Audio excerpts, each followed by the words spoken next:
Part 1. You will hear a teaching assistant calling a country park about a school visit. First, you have some time to look at questions 1 to 6.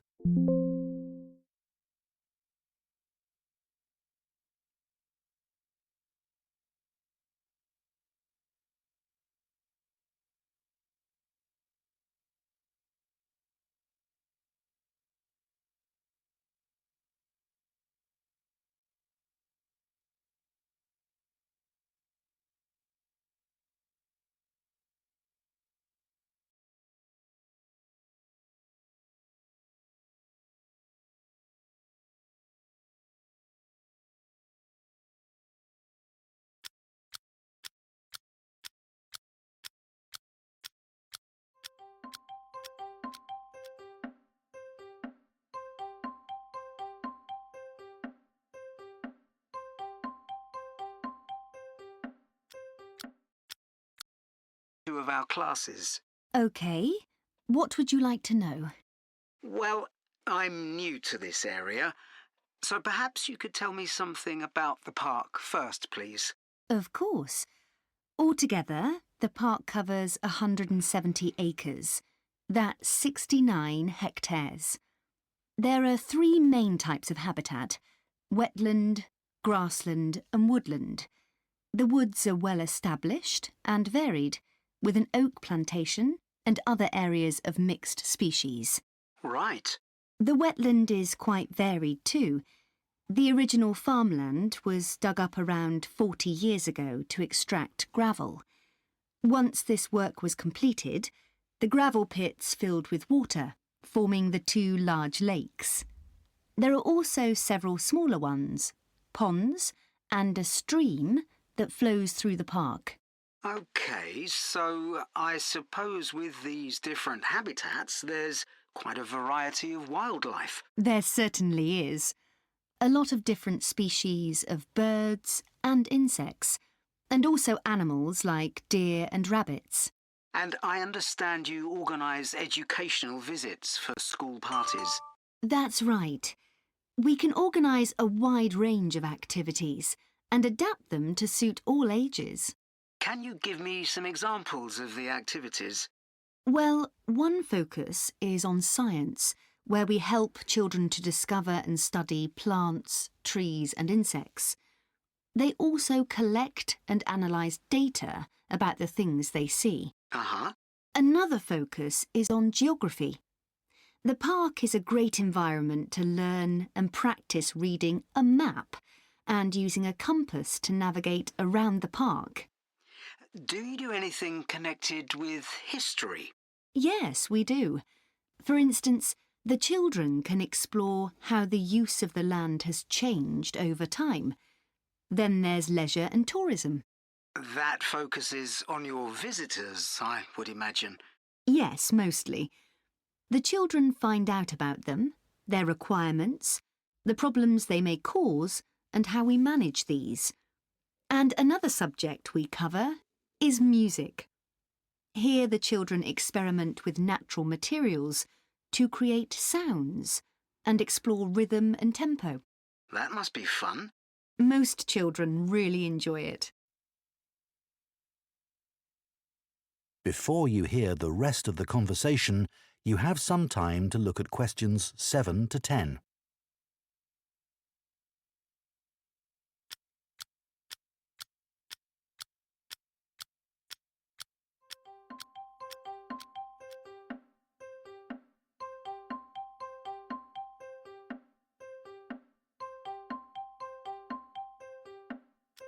Now listen and answer questions 7 to 10.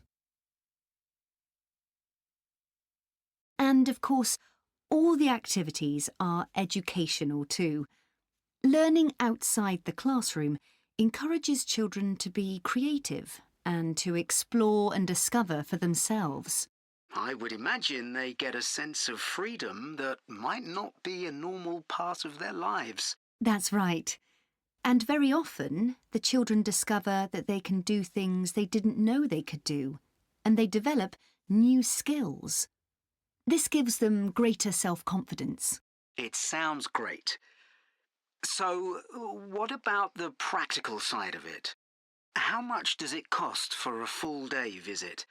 We would expect to bring between 30 and 40 children. If there are over 30, it costs £4.95 for each child who attends on the day. We invoice you afterwards, so you don't pay for children who can't come because of sickness, for example. There's no charge for leaders and other adults, as many as you want to bring. That sounds very fair. Well, thanks for all the information. I'll need to discuss it with my colleagues, and I hope to get back to you soon to make a booking. We'll look forward to hearing from you. Goodbye. Goodbye, and thank you. That is the end of part 1.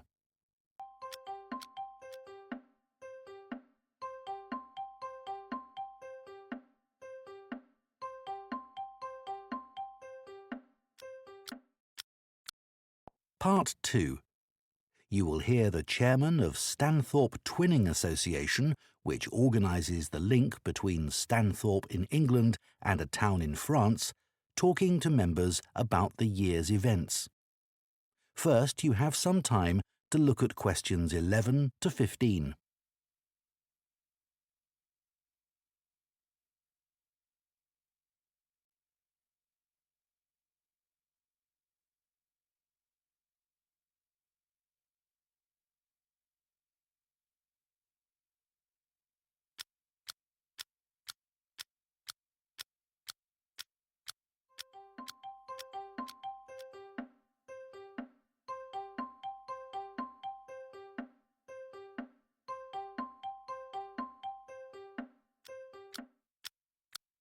Now listen carefully and answer questions 11 to 15.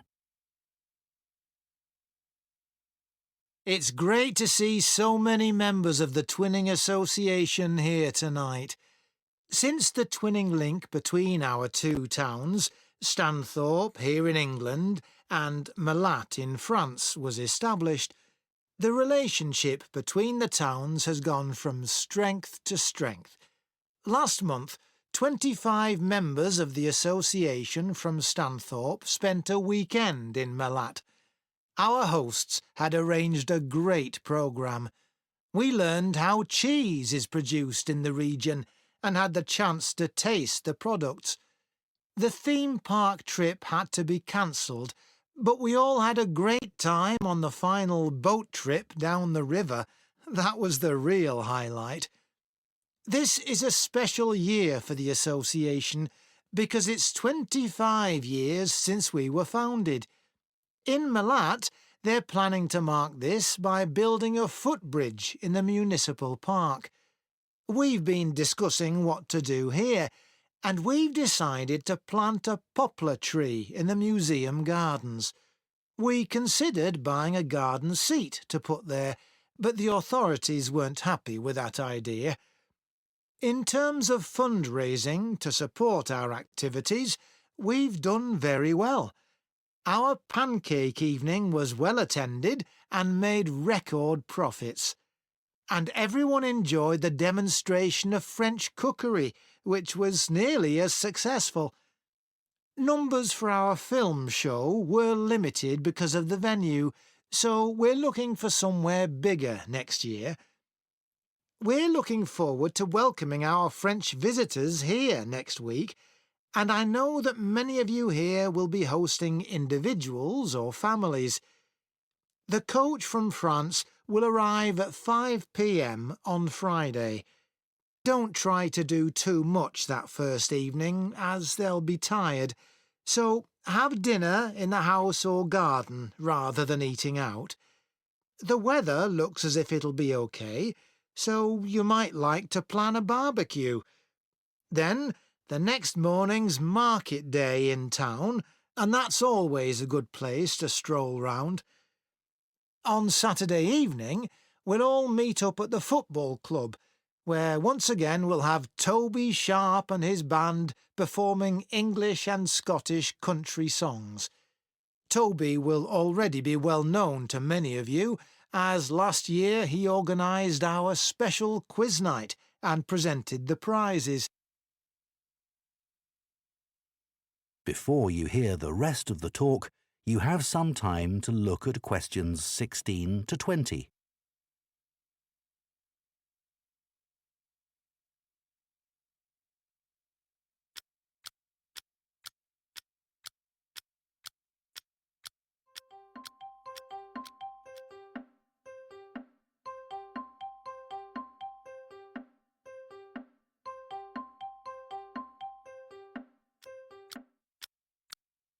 Now listen and answer questions 16 to 20.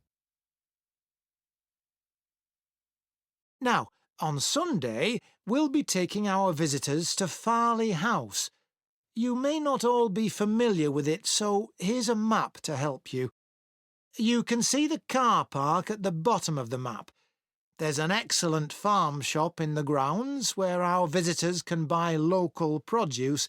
It's in the old stables, which is the first building you come to.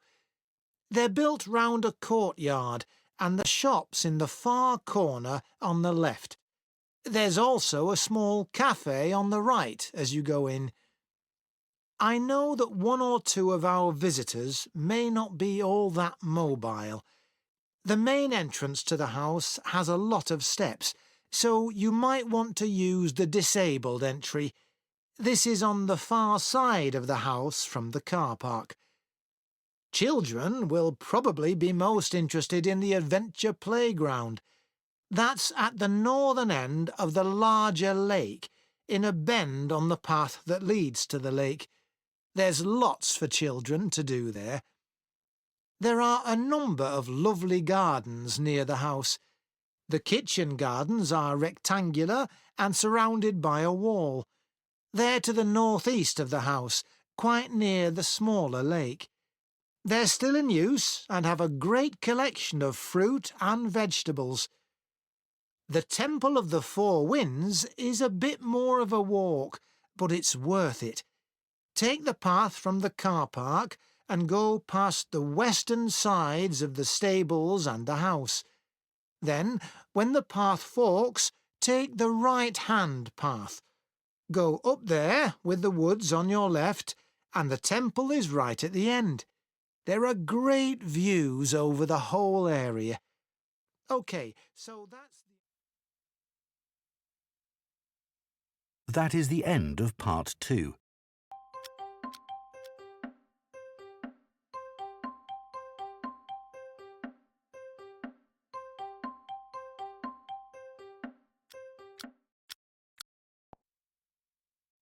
Part 3. You will hear 2 food science students called Marie and Colin discussing their final year projects. First, you have some time to look at questions 21 to 24.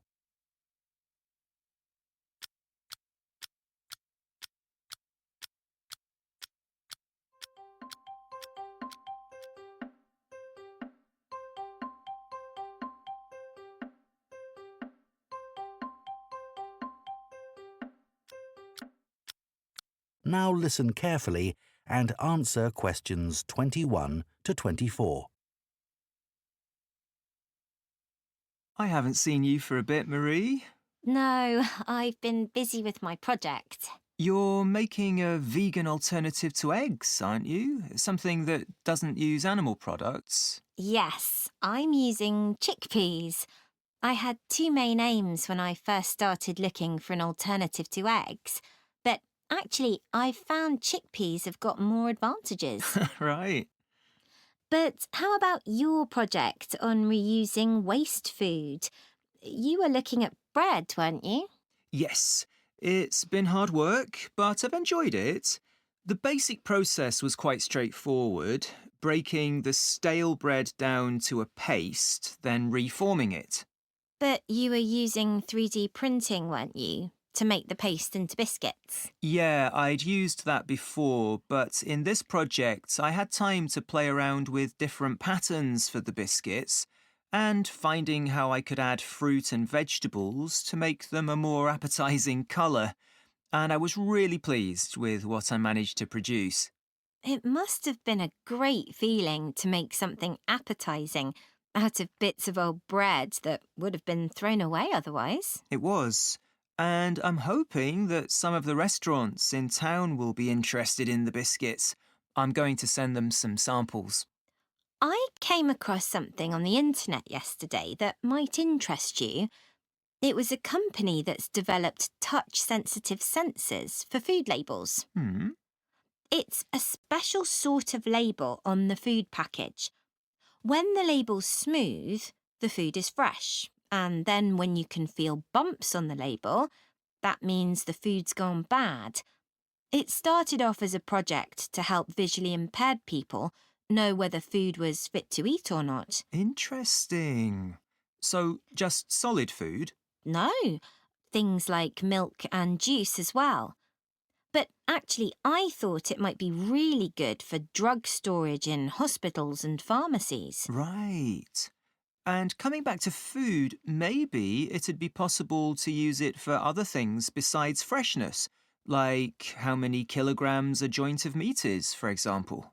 Yes, there's all sorts of possibilities.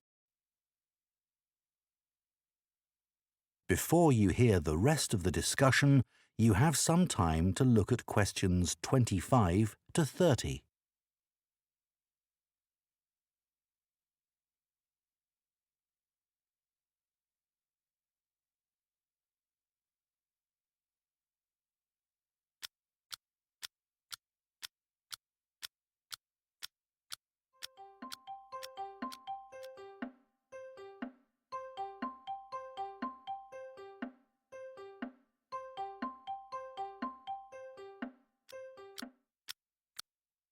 Now listen and answer questions 25 to 30. I was reading an article about food trends predicting how eating habits might change in the next few years. Oh, things like more focus on local products. That seems so obvious, but the shops are still full of imported foods. Yes, they need to be more proactive to address that. And somehow motivate consumers to change, yes. One thing everyone's aware of is the need for a reduction in unnecessary packaging. But just about everything you buy in supermarkets is still covered in plastic. The government needs to do something about it. Absolutely. It's got to change. Do you think there'll be more interest in gluten and lactose-free food? For people with allergies or food intolerances? I don't know. Lots of people I know have been buying that type of food for years now. Yes, even if they haven't been diagnosed with an allergy. That's right. One thing I've noticed is the number of branded products related to celebrity chefs. People watch them cooking on TV and then buy things like spice mixes or frozen foods with the chef's name on. I bought something like that once, but I won't again. Yeah, I bought a ready-made spice mix for chicken, which was supposed to be used by a chef I'd seen on television, and it didn't actually taste of anything. Did the article mention ghost kitchens used to produce takeaway food? No, what are they? Well, they might have the name of a restaurant, but actually they're a cooking facility just for delivery meals. The public don't ever go there. But people aren't aware of that. It's all kept very quiet. So people don't realise the food's not actually from the restaurant? Right.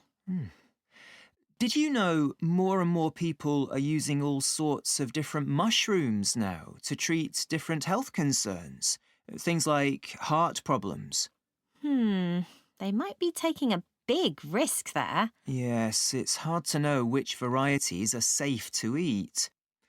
Anyway, maybe now we should... That is the end of part 3.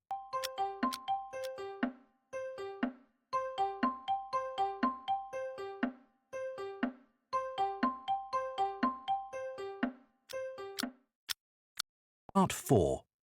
You will hear an archaeology student giving a presentation on an important site in Ireland called the Cagey Fields. First, you have some time to look at questions 31 to 40.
Now listen carefully and answer questions 31 to 40. For my presentation today, I'm going to talk about the Keiji Fields in the northwest of Ireland, one of the largest Neolithic sites in the world. I recently visited this site and observed the work that is currently being done by a team of archaeologists there. The site was first discovered in the 1930s by a local teacher, Patrick Caulfield. He noticed that when local people were digging in the bog, they were constantly hitting against what seemed to be rows of stones. He realised that these must be walls, and that they must be thousands of years old for them to predate the bog which subsequently grew over them. He wrote to the National Museum in Dublin to ask them to investigate, but no one took him seriously. It wasn't until 40 years later, when Patrick Caulfield's son, Seamus, who had become an archaeologist by then, began to explore further. He inserted iron probes into the bog to map the formation of the stones, a traditional method which local people had always used for finding fuel buried in the bog for thousands of years. Carbon dating later proved that the site was over 5,000 years old and was the largest Neolithic site in Ireland. Thanks to the bog which covers the area, the remains of the settlement at Keiji Fields, which is over 5,000 years old, are extremely well preserved. A bog is 90% water, its soil so saturated that when the grasses and heathers that grow on its surface die, they don't fully decay but accumulate in layers. Objects remain so well preserved in these conditions because of the acidity of the peat and the deficiency of oxygen. At least 175 days of rain a year are required for this to happen. This part of Ireland gets an average of 225 days.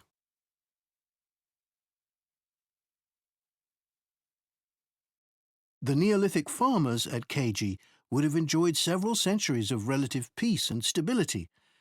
Neolithic farmers generally lived in larger communities than their predecessors, with a number of houses built around a community building. As they lived in permanent settlements, Neolithic farmers were able to build bigger houses. These weren't round, as people often assume, but rectangular, with a small hole in the roof that allowed smoke to escape.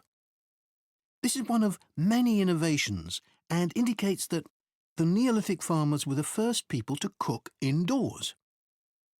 Another new technology that Neolithic settlers brought to Ireland was pottery. Fragments of Neolithic pots have been found in Keiji and elsewhere in Ireland.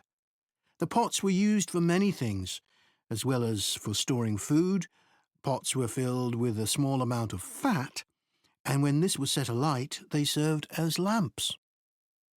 It's thought that the Keiji Fields were mainly used as paddocks for animals to graze in.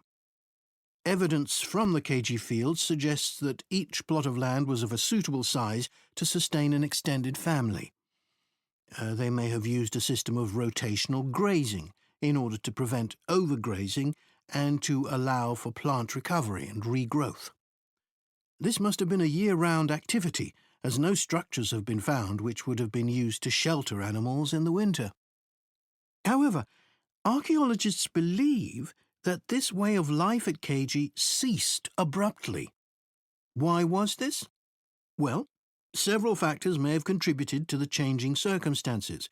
The soil would have become less productive and led to the abandonment of farming. The crop rotation system was partly responsible for this, as it would have been very intensive and was not sustainable. But there were also climatic pressures too. The farmers at Keiji would have enjoyed a relatively dry period, but this began to change, and the conditions became wetter as there was a lot more rain. It was these conditions that encouraged the bog to form over the area, which survives today. So now I'd like to show you some... That is the end of Part 4. You now have 1 minute to check your answers to Part 4.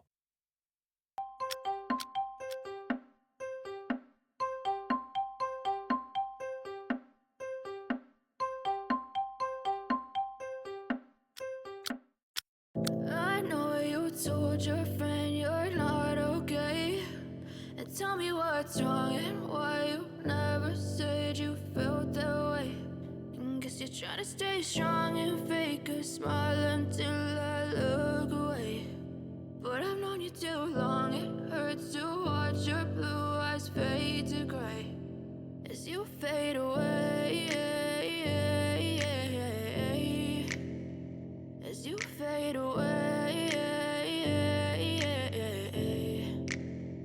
Yeah, I'm about to fade away, cause every time I wake up I feel like it's Monday. Something's going wrong with all the chemicals up in my brain. All of a sudden I don't look at anything the same way. Gotta build up of my thoughts sitting in an ashtray. I'm sorry that I'm so inconvenient, okay. Just let me be me and I'll stay out of your way. I can see the way you look at me, I'm such a disgrace. I never really asked to be brought into this place. You wanna love me? Well then baby have a taste. All the highs and the lows, no you'll never be the same. I don't really wanna hurt you but I can't control the pain. If you're sticking by my side maybe we could be okay. Okay, maybe you could be the change I need today. I promise that I've never felt this way. I really hope that you will choose to stay through all the pain. I know you told your friend you're not okay. And tell me what's wrong and why you never said you felt that way. And guess you're trying to stay strong and fake a smile until I look away.